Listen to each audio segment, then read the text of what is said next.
সংসদ নির্বাচন। প্রথম হচ্ছে নাসিমা নাজনীন সরকার, আনারস প্রতীক, পেয়েছেন 0 ভোট।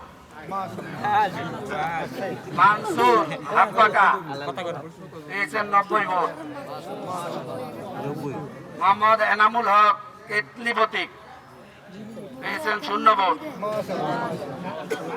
মোহাম্মদ ইমরান হোসেন মিয়া লাঙ্গল প্রতীক পেয়েছেন 0-5। তারপর হচ্ছে মোহাম্মদ গোলাপ হোসেন কাক প্রতীকে 0-4 ভোট পেয়েছেন।